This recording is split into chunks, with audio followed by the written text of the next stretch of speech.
Hello everyone, welcome to Olive Food. Myself Saloni Gupta, your ABM and ABFM educator in English medium. So I hope you all are good and doing well. So जैसा कि आप लोगों को पता है हम लोग ने YouTube शेड्यूल स्टार्ट किया था जिसमें सारे के सारे CIB के पेपर्स को डिस्कस किया था module wise and in module में unit wise. So module D of paper ABFM module D के सारे यूनिट्स को हमने अच्छे से कवर कर लिया है. तो जिन लोगों ने वो सारे सेशंस को नहीं देखा है सो डोंट वरी, आपको इस सिंगल वीडियो में सारे के सारे सेशंस को कंपाइल किया गया है. इस सिंगल वीडियो में आप सारे यूनिट्स को कवर कर सकते हैं.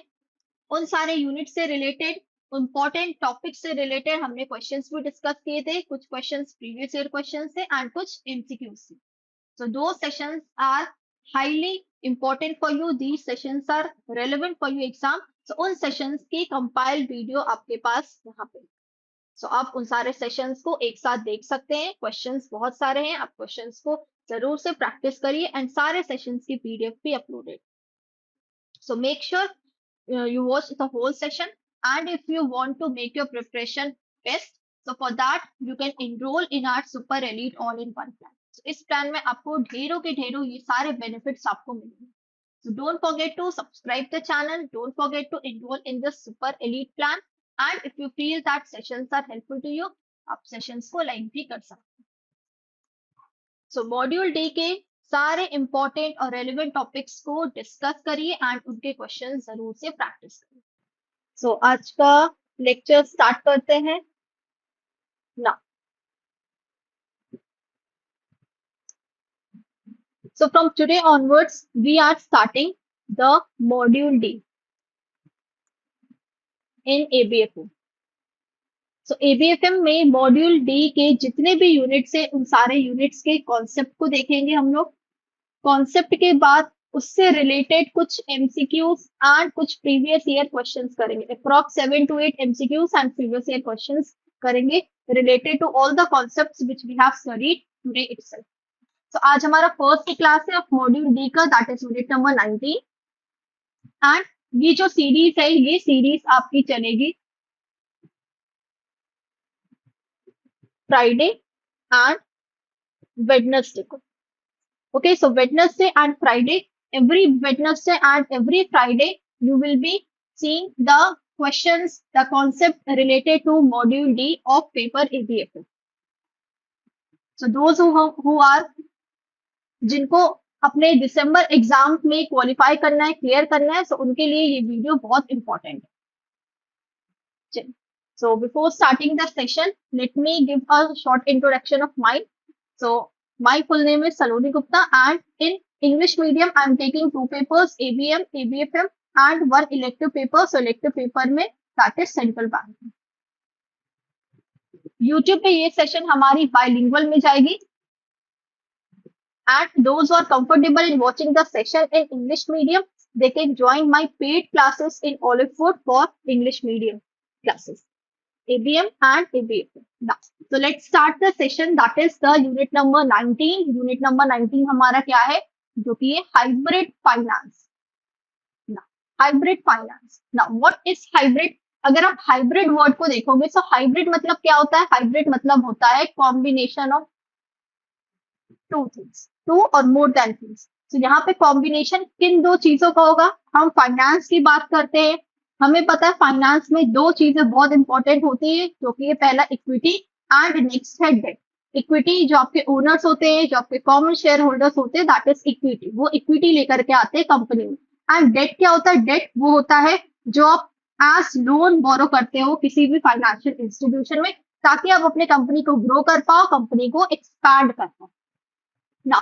तो हाइब्रिड फाइनेंस क्या है? ये एक मिडवे सॉल्यूशन है कि अगर किसी को ना पूरा इक्विटी में कन्वर्ट होना है ना पूरा डेट में कन्वर्ट होना, उसको दोनों आधा आधा चाहिए है, तो उसके लिए मिडवे सॉल्यूशन है, दैट इज हाइब्रिड फाइनेंस या हाइब्रिड इंस्ट्रूमेंट.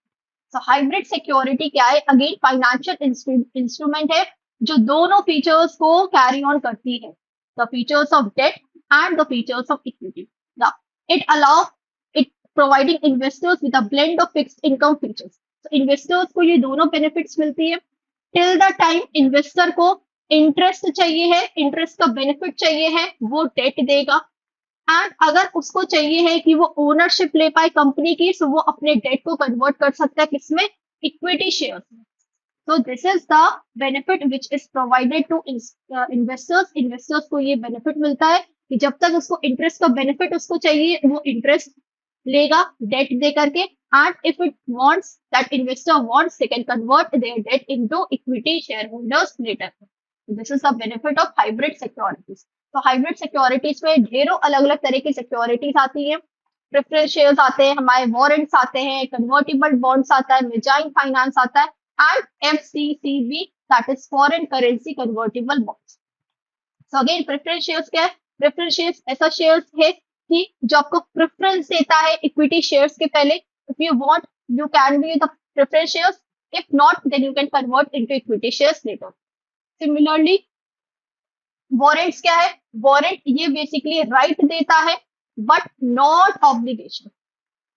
राइट देता है कि आप कंपनी के शेयर्स को बेचो, खरीदो, बट ऑब्लिगेशन नहीं है कि नहीं आपको ये ऐसा करना ही करना। नहीं, आप पे किसी भी तरह का ऑब्लिगेशन नहीं है, you only have the authority और राइट। देन कन्वर्टिबल डिवेंचर्स और बॉन्ड्स से होते हैं ऐसे डिवेंचर्स, ऐसे बॉन्ड्स तो इक्विटी शेयर्स में बाद में जाके कन्वर्ट हो पाते हैं, that is convertible. Foreign currency convertible bonds, similarly convertible bonds होते हैं, एक्सेप्ट यहाँ फॉरेन के टर्म्स में देखा जाता है। इंडियन इन्वेस्टर अगर फॉरेन कंपनीज के शेयर्स में इन्वेस्ट कर रहा है, वहां के बॉन्ड्स कन्वर्ट हुए जा रहे हैं इंडिया में, that is FCCB. And mezzanine finance is a finance, this is provided, the benefit of this finance is given when one had done any kind of default. अगर किसी भी बोरोवर ने default किया है, तो उस डिफॉल्ट के लिए कंपनी उसको ऑफर देती है कि आप मेरे इक्विटी शेयर्स में कन्वर्ट हो सकते हैं। You have done the default, now you can convert into my equity shares. These are the different types of hybrid securities. I hope आपको basic knowledge आपको मिल गया होगा कि hybrid securities क्या होती है। Now let's do one by one. So quick concepts को देखेंगे and उससे related हम questions को भी करेंगे। तो बने रहिएगा वीडियो में एंड पूरा देखिएगा इस सेशन में। Now प्रेफरेंस शेयर्स क्या है? प्रेफरेंस शेयर्स ऐसा मनी है जो कंपनी रेज करती है अपने प्रेफरेंस शेयर्स बेच करके। एंड जो लोग प्रेफरेंस शेयर्स को खरीदते हैं वो क्या बन जाते हैं? प्रेफरेंस शेयर होल्डर बन जाते हैं। तो प्रेफरेंस शेयर होल्डर्स क्या है? शेयर कैपिटल है जो इन्वेस्टर्स को कुछ राइट्स देता है कंपनीज के एसेट्स और अर्निंग्स में। मींस कंपनी में अगर प्रॉफिट हुआ है तो डिविडेंड की भी हिस्सेदारी मिलती है। कंपनी अगर लिक्विडेट हो रहा है तो उसमें भी इन प्रेफरेंस शेयर होल्डर्स को हिस्सेदारी मिलती है। That the holder gets a preference. तो प्रेफरेंस वर्ड क्यों ऐड किया गया है? प्रेफरेंस मतलब क्या होता है कि पहला हक मिलना। तो पहला हक किससे मिलता है? इक्विटी शेयर से पहले मिलता है। कंपनी में जब भी प्रॉफिट होता है, PAT, I hope you all know what is PAT and how PAT is calculated. I guess you all know this, आपने पढ़ा होगा पैट कैसे निकलता है। जब भी कंपनी में PAT, profit after tax, compute होता है, तो उस प्रॉफिट आफ्टर टैक्स को नंबर ऑफ शेयर होल्डर्स से हम डिवाइड करते हैं to find the value of one share. ना ये पैट जब निकलता है, इस पैट को पहले किसको प्रेफरेंस मिलता है? इस पैट में से अगर डिविडेंड बांटा जाता है, कंपनी डिसाइड करती है कि डिविडेंड को डिस्ट्रीब्यूट करना है, तो फिर इस डिविडेंड में पहले हिस्सेदारी प्रेफरेंस शेयर होल्डर्स को मिलती है। उसके बाद जो कुछ भी बचता है उसमें से इक्विटी शेयर होल्डर्स वालों को पैसा मिलता है। So that is why preference है, it means they are given the preference for the dividend as well as the payment in case of liquidation. Done? Now, so अलग अलग तरह के preference shares होते हैं मेरे पास। Now, पहला है cumulative preference shares. Now, what is cumulative preference shares? Let's understand this with the help of an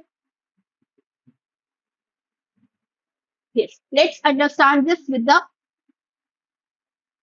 the help of an example. Now, let's suppose year 2020 में and year 2020 में ना company ने इस साल 2020 में कंपनी को लॉस हुआ है, तो कंपनी ने अपने प्रेफरेंस शेयर होल्डर्स को या शेयर होल्डर्स को डिविडेंड नहीं बांटा है। सपोज ले लेते डिविडेंड का क्या रेट फिक्स है? 10% रेट फिक्स। 10% से लेट्स अज्यूम ले लेते 10,000 रुपए कंपनी को पे करना है as dividend to its share holders. Now in the year 2020 company has company has to pay 10,000 dividend to its shareholders. Again, in the year 2021, 10,000 pay करना है. Why? Because preference shareholders का dividend क्या होता है? Fixed होता है. Unless and until they are fluctuating preference shares, their dividend are fixed. Now, इस साल 10,000, इस साल 10,000. अब कंपनी को 2020 में लॉस हुआ, कंपनी ने डिविडेंड नहीं दिया. 2021 में भी कंपनी को लॉस हुआ, कंपनी ने डिविडेंड नहीं दिया. ना, इन द ईयर 2022 कंपनी को ट्रिमेंडस प्रॉफिट हुआ, बहुत ह्यूज प्रॉफिट हुआ कंपनी को. Now in this year company is liable to pay dividend of this year as well as dividend of this year also, this year also. तो total company को 30,000 पे करना पड़ेगा. कब? जब क्यूमुलेटिव प्रेफरेंसेस मीन्स जितने भी अनपेड डिविडेंड्स है या एरियर्स है डिविडेंड का, कंपनी को उस ईयर में पे करना होगा जिस ईयर में कंपनी डिविडेंड एक्चुअल में पे कर रही है शेयर होल्डर्स को. तो क्यूमुलेट करना मीन्स अनपेड डिविडेंड को इकट्ठा करके पे करना. Clear? And meanwhile if you are having any doubt you can ask me in the comment section box. ना, नॉन क्यूमुलेटिव क्या होता है? अगर डिविडेंड 2020 और 21 का डिविडेंड नहीं मिलेगा, सिर्फ 22 का डिविडेंड मिलेगा, मीन्स अनपेड डिविडेंड आपको नहीं मिलेगा in the present year. That is non cumulative. Participating preference shares क्या होता है? वैसे प्रेफरेंस शेयर्स जो पार्टिसिपेट करते हैं other matters of the company के प्रॉफिट में. लाइक कंपनी को किसी भी तरह का बोनस हुआ या किसी भी तरह का एक्स्ट्रा प्रॉफिट कंपनी को हुआ, तो प्रेफरेंस शेयर होल्डर्स भी पार्टिसिपेट कर सकते हैं अगर वो पार्टिसिपेटिंग प्रेफरेंस शेयर्स है. अगर नॉन पार्टिसिपेटिंग है then they are not liable to participate in any extra profit of the company. Redeemable preference shares कौन होते हैं? वैसे प्रेफरेंस शेयर्स जिनका रिपेमेंट डेट हो फिक्स होता है, रिपेमेंट पीरियड फिक्स होता है कि they can buy back their shares. That is the redeemable. Non-redeemable when repayment date is not fixed. Repayment date fixed नहीं होता है, not fixed. और non-redeemable को हम irredeemable भी बोलते हैं and perpetual भी बोलते हैं. Now, convertible preference shares वैसे preference shares होते हैं जो convert होते हैं किसमें? Equity में later on. They can convert into the equity later on. And non-convertible जो convert नहीं होते हैं into equity, that is non-convertible. Now, so cumulative क्या है? These shares accumulate unpaid dividends, meaning if a dividend is not paid in any year, it will be carried forward and paid in the next year or in the future. Non-cumulative means dividend are not declared in a given year. ना holders उनको right नहीं होता कि वो claim कर पाए उस unpaid dividend को. क्यों? क्योंकि non cumulative, they are not allowed to cumulate the preference shares. Convertible preference shares वैसे प्रेफरेंस शेयर्स कन्वर्ट हो सकते हैं किसमें? नंबर ऑफ कॉमन शेयर्स में. They can be converted into a predetermined number of common shares. Common shares क्या होते हैं मेरे? Equity shares. Redeemable preference shares वैसे प्रेफरेंस शेयर्स जो जिनको रीपरचेज किया जा सकता है, बाय बैक किया जा सकता है by the issuing company at a set price at a specific period. Participating जो डिविडेंड्स के अलावा और भी अलग चीजों में पार्टिसिपेट करते हैं जैसे additional profit. Fixed dividend, fixed rate preference shares जिनकी वैल्यू फिक्स रहती है कि इनको डिविडेंड 10% के रेट पे ही मिलेगा, इनको डिविडेंड 15% के रेट पे ही मिलेगा, that is fix. And fluctuating, floating या हम फ्लक्चुएटिंग भी कह सकते हैं. फ्लक्चुएटिंग प्रेफरेंस शेयर्स क्या होते हैं? वैसे प्रेफरेंस शेयर्स जिनकी वैल्यू फ्लक्चुएट करती है depending upon market condition. Market की कंडीशन कैसा है, कैसा मार्केट मेरा चल रहा है, बढ़ रहा है, घट रहा है, इंटरेस्ट रेट बहुत हाई है, लो है, इन्फ्लेटेड मार्केट है, डिफ्लेटेड मार्केट है. So accordingly that preference shares की जो रेट होते हैं वो फ्लक्चुएट करते हैं. I hope all the types of preference shares is clear to you all. So ये जितने भी टॉपिक्स डिस्कस हो रहे सारे के सारे इंपॉर्टेंट है एंड इनसे क्वेश्चंस आए हुए हैं. So irredeemable और perpetual, that also known as perpetual, जिनका फिक्स्ड पीरियड डिसाइड नहीं होता है, रिडम्पशन डेट डिसाइड नहीं होता है. नॉन पार्टिसिपेटिंग ऐसे प्रेफरेंस शेयर्स जो किसी एक्स्ट्रा कंपनी के प्रॉफिट में पार्टिसिपेट नहीं कर सकते एक्स्ट्रा प्रॉफिट में. And non-convertible that cannot be converted into common shares, that are non-convertible. So these are the types of preference shares. Now, एक इंपॉर्टेंट टॉपिक आता है इन्हीं प्रेफरेंस शेयर्स में, दैट इज पीएनसीपीएस। पीएनसीपीएस क्या होता है? परपीचुअल, आपको पता है परपीचुअल, अभी हम लोगों ने पढ़ा, दैट इज इररिडीमेबल, जिसका रिडम्पशन डेट फिक्स ही रहता। नॉन क्यूमुलेटिव, नॉन क्यूमुलेटिव ऐसे प्रेफरेंस शेयर्स जिनको अनपेड डिविडेंड्स, जिनका क्लियर नहीं होता, जिनको नहीं मिलता है पिछले सालों का डिविडेंड। अगर कंपनी ने किसी भी साल डिविडेंड नहीं दिया है तो फिर ये लायबल नहीं है कि ये उस पिछले साल का डिविडेंड इनको मिलता है। So unpaid dividend means non cumulative and preference shares. So इसको शॉर्ट में हम बोलते हैं पीएनसीपीएस। and this topic is very important. Now, PNCPS के कुछ कुछ कंडीशंस है। क्या कुछ कुछ कंडीशंस है? इस तरह के प्रेफरेंस शेयर्स जो है it is issued by only Indian bank. So ये इंडियन बैंक ही इशू कर सकते हैं। ये पीएनसीपीएस सिर्फ और सिर्फ कौन? बैंक्स को ही इशू करना रहता है। Now so the instrument should be issued by the bank. Bank का जो बोर्ड ऑफ मेंबर्स है, बैंक के बोर्ड डिसाइड करेंगे कि कितना पीएनसीपीएस रेज करके पैसा उठाना है। So bank board will decide how much to raise PNCPS, how much PNCPS to raise for the money. Now, third point, what it says that PNCPS in additional tier capital cannot exceed 1.5.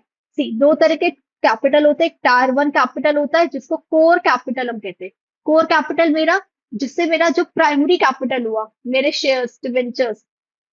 ना, tyre 2 capital क्या होते हैं? Tyre 2 capital होते हैं जो supplementary capital होते हैं, जो एक्स्ट्रा कैपिटल होते हैं, supplementary capital. So this is tier 2 capital. Now, what it says, the perpetual non-cumulative preference shares that in tier 1 it cannot exceed 1.5% of RWA. Now, see, basically these PNCPS are allowed only to bank. Okay. Now, it says that how much you can arrange from PNCPS, maximum it should be 1.5% of RWA. Means you cannot go beyond 1.5% of RWA. 1.5% से आप ज्यादा नहीं जा सकते। So PNPCS can raise money by issuing, banks can raise money by issuing PNCPS, but it cannot go exceed 1.5% of RWA, that is risk weighted asset. Now, suppose let's take an example, 10 lakh raise किया गया। Now this 10 lakh 1.5% तक, इस 1.5% तक रहेगा 10 lakh RWA का। उसके अलावा अगर कोई भी एक्सेस अमाउंट बचता है, then it can be, that excess amount can be met. Any additional PNCPS issued by bank can be added in tier 2 capital, but it should be less than 2%. So याद रखिएगा, tyre 1 capital में 1.5% से ज्यादा नहीं होना चाहिए, not more than that, and tyre 2 capital में less than 2% होना चाहिए। मीन्स इवन 2% भी नहीं होना चाहिए, less than that. Like if you want a capital of 10 lakh in tier 1, now 1.5% you can arrange from PNCPS, not more than that. And if any amount is left after adjusting in tier 1, then you can adjust that amount in tier 2. But again, less than 2%. It should be less than 2%. And minimum total CR ratio कितना maintain करना रहता है? That is 9%. This is important. Now, fourth point is, इसकी कोई maturity date नहीं होती है। Investor के डिविडेंड्स फिक्स भी हो सकते हैं, फ्लक्चुएटिंग भी हो सकते हैं। Now this is again important, PNCPS के पास पुट ऑप्शन नहीं होता है। मींस हाउएवर बैंक में issue instrument with call option at a specific date. See PNCPS can not have put option. Now there are two types of option, one is called put option and another one is called call option. Put option क्या होता है? Put option right किसको मिलता है? Right दिया जाता है इसमें इन्वेस्टर्स को, कि इन्वेस्टर के पास राइट है कि वो अपने पैसे वापस मांग सकता है कंपनी से, that is called put option. ना, कॉल ऑप्शन क्या होता है? कॉल ऑप्शन इशूइंग कंपनी के पास राइट होता है। इशूइंग कंपनी, इशूइंग कंपनी कौन है यहाँ पे? बैंक है। सो बैंक के पास यहाँ पे राइट है कि बैंक, या आप कंपनी कह सकते हो, कंपनी के पास राइट होता है कि वो कॉल करके पैसे वापस कर सकता है इन्वेस्टर को, but not investor can ask their money. So call option भी इसमें पीएनसीपीएस में तभी मिलेगा जब दो क्राइटेरिया फुलफिल किया जाएगा। कौन से दो क्राइटेरिया? सी, पुट ऑप्शन तो है ही नहीं पीएनसीपीएस में। एक कॉल ऑप्शन भी मिलता है, बट वो भी आपको फुलफिल करना पड़ता है कुछ condition.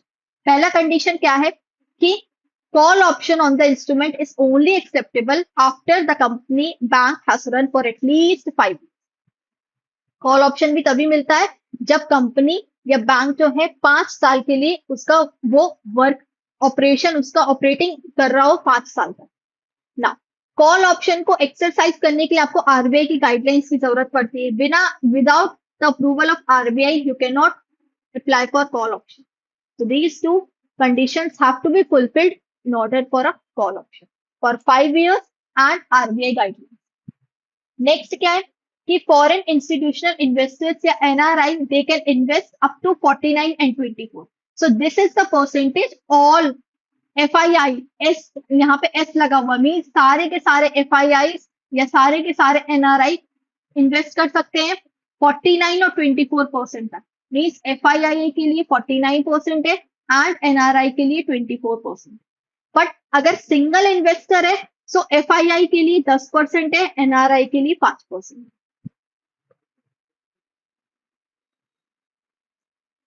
Principle of the instrument में बी रिपेड जब आरबीआई का प्रायर अप्रूवल होगा, और बैंक किसी तरह का ग्रांट नहीं एडवांस करेगा against these PNPC.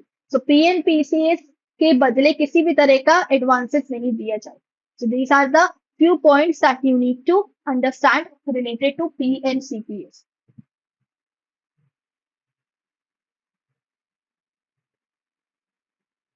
Clear? Now, next आता है, next is what? Next is the warrant. So again, starting में मैंने कहा था warrant क्या है? Warrant एक कॉन्ट्रैक्चुअल अग्रीमेंट है जो होल्डर को राइट देता है कि वो कंपनी के शेयर्स को बेचे या खरीदे सेट प्राइस पे और एक टाइम पीरियड पे। बट किसी भी तरह का ऑब्लिगेशन नहीं है। Obligation is no obligation, only right is there. No obligation, only right is there. So warrants are used in both equity and debt. Warrants क्या है? फाइनेंशियल इंस्ट्रूमेंट्स है जो राइट देता है होल्डर को बट ऑब्लिगेशन नहीं होता। Now the one who is holding the warrant of any company, that person becomes what? Warrant holder. So right मिलता है, ऑब्लिगेशन नहीं मिलता। टू परचेज कंपनी के स्टॉक, कंपनी के स्टॉक्स खरीदने का स्पेसिफाइड प्राइस पे और एक सर्टेन क्राइटेरिया पे ऑब्लिगेशन नहीं है, सिर्फ राइट है कि आप चाहो तो आप बेच सकते हो या आप खरीद सकते हो कंपनी के शेयर्स को। Clear? And it is known as exercise of strike price. The specified price at the specified time is known as the exercise of strike price. जो एक्चुअल में जो मार्केट में जो प्राइस का रेट, जो shares का rate चल रहा है, that is called the strike price और एक्सरसाइज प्राइस, जिसपे आप एक्सरसाइज कर रहे हो अपने वारंट को। क्लियर? सो एक तरह का डॉक्यूमेंट्री है, right to convert into equity इसमें दिया जाता है। When people have companies shares for the purpose of trading or when any services are given to the company, then these company give them convertible warrants for long term, and if they are converted into equity they are known as hybrid securities. Now next क्या है? convertible debentures. So आप अपने debentures को भी क्या कर सकते हो? कन्वर्ट कर सकते हो। जब तक आपको बने तब तक आप इंटरेस्ट लो डिबेंचर्स इशू करके, उसके बाद till the time if you feel that no you want to become the part of the company's shares, then you can convert your debentures into equity later on. So this is convertible debentures. So convert debentures का एक तरह का loan है जो company को दिया जाता है। कंपनी शेयर्स डिबेंचर्स इशू करती है, उसके बदले में इन्वेस्टर्स क्या करते हैं? पैसा देते हैं कंपनी को और कंपनी के डिबेंचर्स को लेते हैं। सो lending money to the company promises to pay interest over time. So इसके बदले में कंपनी क्या देती है? कंपनी इंटरेस्ट देती है। सो डिबेंचर होल्डर्स को और बॉन्ड होल्डर्स को दोनों को क्या मिलता है? इंटरेस्ट मिलता है। प्रेफरेंस शेयर होल्डर्स को और इक्विटी शेयर होल्डर्स को क्या मिलता है? डिविडेंड मिलता है। याद रखिएगा, don't get confuse, dividend and confuse. ना कन्वर्टिबल है, सो कन्वर्टेबल मतलब कि कन्वर्टेबल डिबेंचर्स मीन्स आपके डिबेंचर्स इक्विटी में कन्वर्ट हो सकते हैं. After a certain period, you can choose to convert your loan into shares of the company stock. Shares of the company stock means into equity shares. And again, interest payment, that is till the time you want to receive regular interest payment, you will use debentures. Later on, you can convert that debenture into debt. Now, so इसी debentures को convert करने के लिए कुछ कुछ features है. Now, it is allowed that you can convert your debentures, but again, certain features are there for it. It is required that conversion premium as well as the timing of the conversion be determined. कब आपको convert कराना है, premium पे convert कराना है, किस time पे convert कराना है, क्या प्राइस उस टाइम पे चल रहा होगा, क्या कन्वर्शन रेशियो होगा, क्या कन्वर्शन प्राइस होगा. So everything should be reported in the prospectus. अगर conversion takes place at or after 18 months, but before 36 months from the date of allotment. Now, see what these three statements says. See, अगर आपका, wait, let me explain you in easy manner. Now, second point क्या कहता है? पहला point तो आपका ये है कि आपको सारी चीजें प्रोस्पेक्टस में रिपोर्ट करनी होगी. प्रोस्पेक्टस में सारी चीजें कंटेन होनी चाहिए. Now, point B, what it says that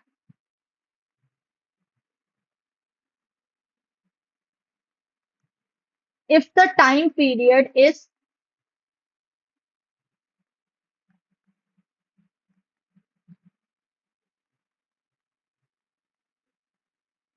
less than 18 months, then no conversion option is allowed.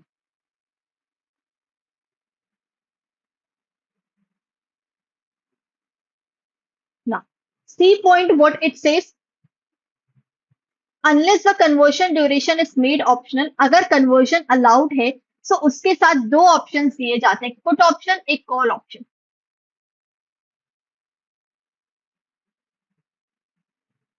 Now, if the if it is more than 18 months, but before 36 months, the conversion period allowed है.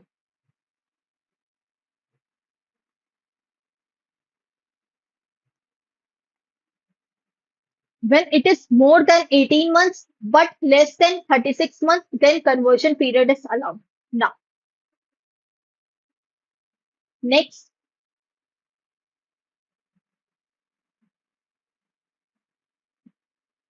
okay, this is B and this is C. This is A. Okay, now C point, what it says, the call and put option. What it says, if it is more than 36 months,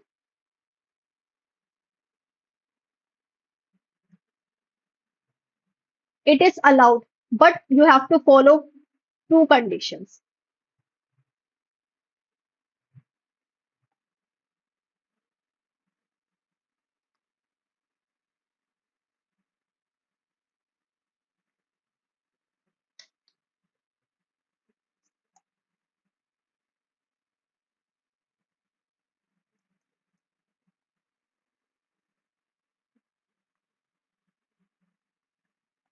But you have to add two options. कौन कौन से वो दोनों दो option है? एक तो है कॉल ऑप्शन और एक है पुट ऑप्शन. ना कॉल ऑप्शन किसको राइट देता है? इशुअर को राइट देता है. एंड पुट ऑप्शन किसको राइट देता है? Right is given to the holder, the investor.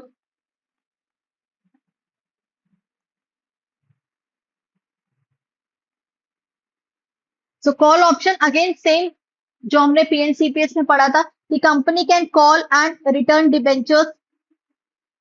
So hold so holder can choose either they can take their money or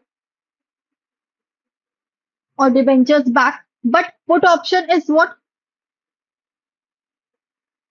Put option में किसको राइट मिलता है? होल्डर को राइट मिलता है.